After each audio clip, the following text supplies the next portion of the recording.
Welcome back to బామ్మగారి ముచ్చట్లండి. మీరు బాగున్నారా? నేను చాలా బాగున్నానండి. మీరు అందరూ బాగున్నారని అనుకుంటున్నాను. ఈరోజు తొలి ఏకాదశి స్పెషల్ అండి. దేవుడికి పూజ చేసుకోవాలి, అందుకని పొయ్యి మీద నీళ్ళు పెట్టుకున్నాను అనమాట. పెందలాడ స్నానం చేసి కొంచెం పొంగల్ చేసి దేవుడి దగ్గర పెడదామని కొంచెం పులిహోర, పొంగలి, పేలపిండి, అందుకని పెందలాడ బియ్యం గడిగి పెట్టేసేస్తున్నాను అనమాట పులిహోర చేద్దామని.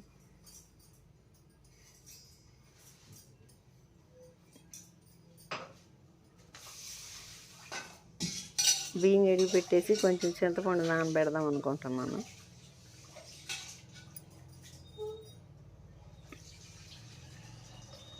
తొలి ఏకాదశి అంటే ఫస్ట్ పండగ అండి. పండగలన్నింటిలో ఫస్ట్ వచ్చే పండగ తొలి ఏకాదశి పండగ. పేలాలు చేసుకుంటారు, పేలపిండి చేసుకుంటారు వెనకటి నుంచి. మాకు కూడా నిన్న 2 ప్యాకెట్లు తీసుకొచ్చాడు పేలాలు. పేలపిండి చేయాలి. ఫస్ట్ బియ్యం కడిగి పెడదాము పులిహోరకి అని చెప్పి స్నానం చేసి కడిగి పెట్టాను అనమాట. వత్తపప్పు వేసేద్దాంలే ఈరోజు, ఇంకా కూరలు ఎందుకు, పులిహోర పొంగల్ ఉంటుంది కదా అని వత్తపప్పు పెట్టేశాను అనమాట. పప్పు నెయ్యి, పచ్చడి, నెయ్యి వేసి తిని పెరిగేసి తినొచ్చులేనా అన్నం తింటే. పులిహోర పాయసమే తింటాం టిఫిన్ కింద, అందుకని పెట్టేశాను అనమాట పెందలాడ.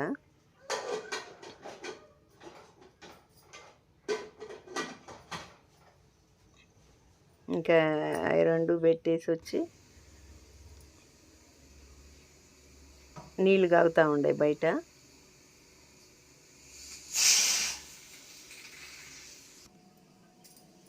చింతపండు కూడా నానబెట్టాను అనమాట. కొద్దిగా గింజ తీసి కొంచెం తీసి నీళ్ళలో కడిగి శుభ్రంగా కసి నీళ్ళు పోసి, ఇసుక ఉంటుందండి చింతపండులో కూడా, అట్లా కడిగేసి శుభ్రంగా మళ్ళీ పోసి పెట్టాను అనమాట బాగా నానుద్దని. చింతపండు పులుసు పిండి ఉడకబెడదామని పులిహోరకి.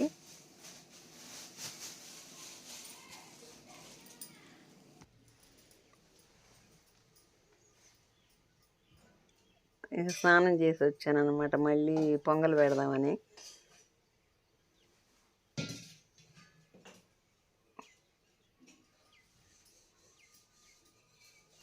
పసుపు రాసి బొట్టు పెడుతున్నానండి పొంగల్ పెట్టే గిన్నెకి. పసుపు రాసి బొట్టు పెట్టి పాలు పోసి పెడితే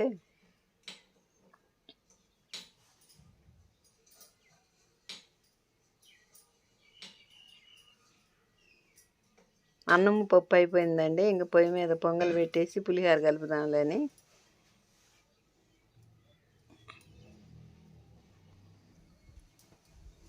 పాలు పోసి పెట్టేశాను అనమాట పొయ్యి మీద. చింతపండు పులుసు పిండుతున్నాను అనమాట. నానింది బాగా, గుజ్జల్లే పిండేసి ఇంకా పొయ్యి మీద పెట్టేద్దామని. బాగా నానిందండి చింతపండు, గుజ్జు గుజ్జుగా వచ్చేసింది.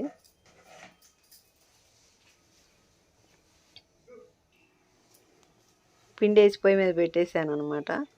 దాంట్లో కూడా పాలు పొంగొచ్చినాయి, దీంట్లో బియ్యం వేసేస్తున్నాను అనమాట. అదేమో పులుసు పెట్టేసా పొయ్యి మీద, అవతల పొయ్యి మీద. పొంగల్ కూడా అయిపోద్దని పెందలాడ దేవుడికి పెట్టుకోవచ్చు అని పెట్టేశాను అనమాట. పాలు పొంగొచ్చినాయండి, బియ్యం వేసేసుకుందాం.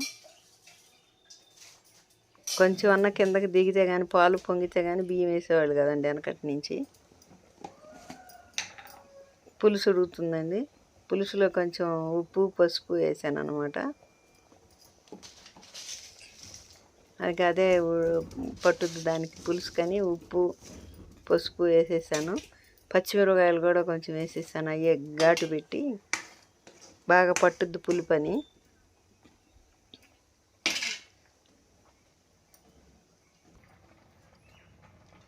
ఇంకా అన్నానికి పులిహోరకి తిరగమాతగా పెట్టాను అనమాట. వేడన్నం ఉడకంగానే కొంచెం పచ్చికరేపాకు వేసేసుకుంటే మంచి స్మెల్ వస్తుందండి పులిహోర. ఇంకా అట్లా వేడన్నంలో పచ్చికరేపాకు వేసేసి తిరగమాతలో కొంచెం వేసాను అనమాట. ఆ పులుసు పోసేసి అన్నం వేసి అందులోనే తిప్పేస్తున్నా. పులిహోర సింపుల్గా అయిపోయింది. బెల్లం వేసేద్దాం. అన్నం ఉడికింది పొంగల్కి. బెల్లం కూడా వేసుకుంటే పొంగల్ కూడా అయిపోయినట్టేనండి. ఇక పులిహోరకి అన్నం మొత్తం అయిపోయిందండి. ఇంకా అన్నానికి మళ్ళీ ఇబ్బంది లేని మళ్ళీ పప్పు అనేది తీసేసి బియ్యం కడిగి పెట్టేశాను అనమాట పక్కన. తల కొంచెం పెట్టచ్చులే ప్రసాదం కింద అని చెప్పి పులిహోర వండిన అన్నం మొత్తం కలిపేశాను. ఇక దాంట్లో కొంచెం మళ్ళీ ఏరేవి కడిగి పెట్టేశాను అనమాట.